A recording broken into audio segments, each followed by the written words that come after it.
Ladies, one text can destroy your relationship or your marriage for good. It is the small foxes that eat the vineyards. It is the things that are seemingly petty that destroy relationships. So many marriages today are breaking because of the wrong text messages. So let me share with us today 8 things you should never text your man. Number 1, nude pictures. Even if this is your husband, don't take pictures of yourself naked. Don't ever agree to take videos of your sex life with your husband. This may be your husband, you love him. Even if he tries to push you to take a video of you making love, don't trust the internet. Such pictures, such videos can land up in the wrong places. Imagine your children seeing your pictures naked or your videos making love with their father all over. And people are merciless out there. If such videos and pictures leak, they will go viral. Don't trust the internet with your privacy. Keep it to yourself. And if you are dating and you're a single lady and a guy tells you to send nude pictures, don't agree. After all, that's immoral. He should not be seeing your naked body until you get married. Number 2, never text your man. We need to talk. That will scare him away. Some guys can cause an accident when they are driving on seeing that text. If he's a surgeon going to do an operation in ICU, that can mess him good. Men fear that statement like plague. Or saying like, I have been meaning to tell you, ... What? That will scare the hell out of that guy.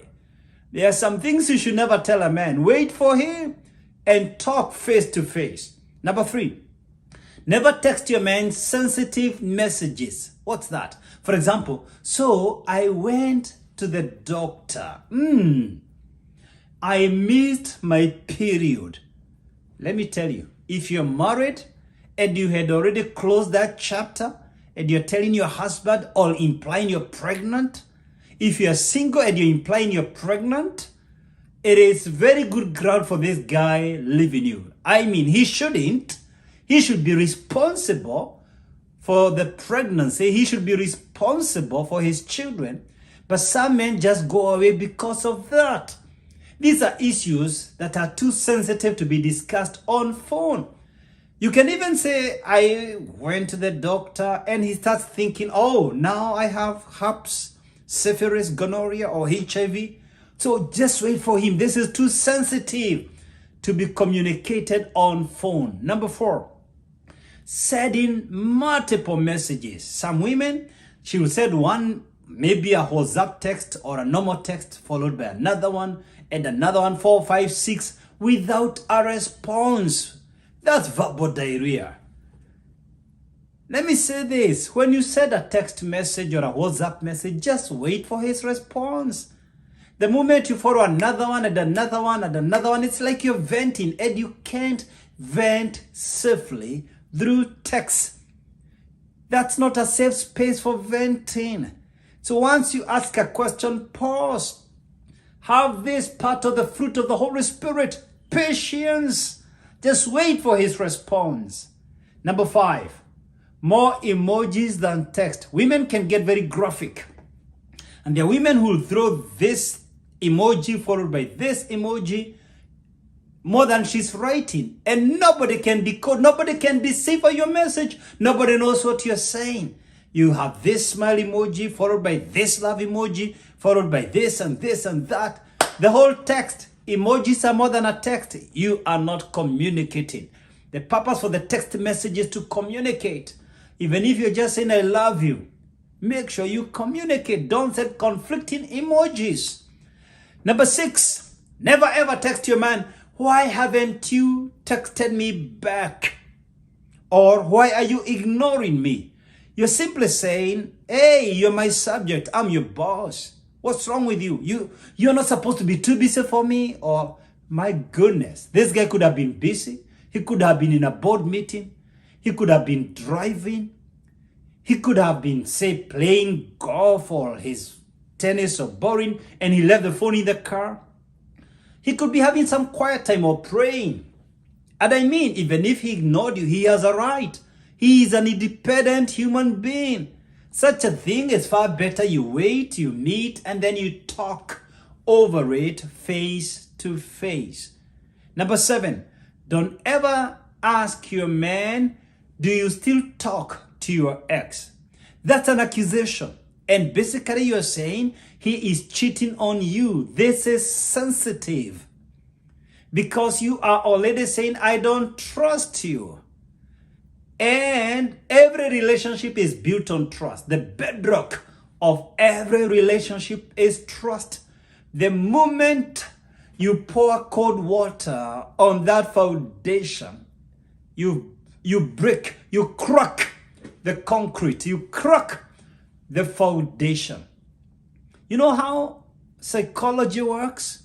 If I know you trust me, I will go an extra mile to prove I'm a trustworthy person, to prove I'm worthy of trust. If I know you don't trust me, I don't care anymore. You see, if a man thinks you believe he sleeps all over, he doesn't care even hiding it. He even does it more extreme and more carelessly. But if I think you trust me, if I think you trust that I am honest, I'll try to do my very best to keep that trust. And even if I make a mistake, I'll go an extra mile, either to hide it, to cover it up, or to make up with you. Because I don't want to lose that trust. But if I think you don't trust me, I become more careless. Number 8, never, ever, ever text your man these words. It's over. Never. Or, I don't love you anymore. Or, I think we should break up. If you have reached the end of the road, sometimes this is inevitable. Because maybe your marriage is sexless. Maybe your marriage is abusive. Maybe the guy has become occultic, satanic. He's gone to voodoo or Freemasonry or Illuminati. He's gotten into devil worshipping, and breakup is inevitable. Or maybe you're too upset with his mother and his family, or he's lacking financial fidelity. He's dealing with this case after this case. He owes everybody debts. You have become a public ridicule. And or he's stealing, or he's doing crime. He's involved in bank robbery, drug trafficking, sex trafficking. He's doing things that are not palatable with your values, and you believe you can't continue with this relationship anymore. It's no longer tenable, and you have to terminate this relationship. Now, you have a right as a human being. If you feel your life is in danger, your values are in danger, you have a right to say, hey, we can't continue like this. But you can't do that on phone. This is just too sensitive to do on phone. You know what? You are an honorable woman. Even if you have to break a relationship, even if you have to terminate a relationship, do it in an honorable way. Not because of who he is, but because of who you are. Because you are an honorable person, even if he becomes dishonorable, terminate the relationship in an honorable way, in a decent manner. Don't try to keep so many enemies away. Make sure by the time you release each other, even if you met in the streets, he will never be tempted to pull a trigger on your head. He will never be tempted to shoot you. Because people who are good and nice and kind and humble, nobody wants to harm them. But arrogant people, control freaks, narcissists, people who are rude and rough, somebody can go the extra mile to eliminate you for your own good, not for his good, for your own good. If you have to end a relationship, do it honorably. You will sleep in peace. You will walk through this life peacefully. Hey, if you learned anything, please give me a comment. Let me know your thoughts. And by the way, I have a video I did 5 things you should never text a woman. One I did for men. If there is a guy who was following this video, there is a video for you. 5 things you should never text a woman. So ladies, if this video blessed you, please give me a comment. Let's share our thoughts. Let's exchange our thoughts and share this video with another woman. And if I'm a blessing to you, please subscribe to my YouTube channel. Encourage me to continue inspiring you by simply subscribing to my YouTube channel. Will you do that for me? Thank you so much.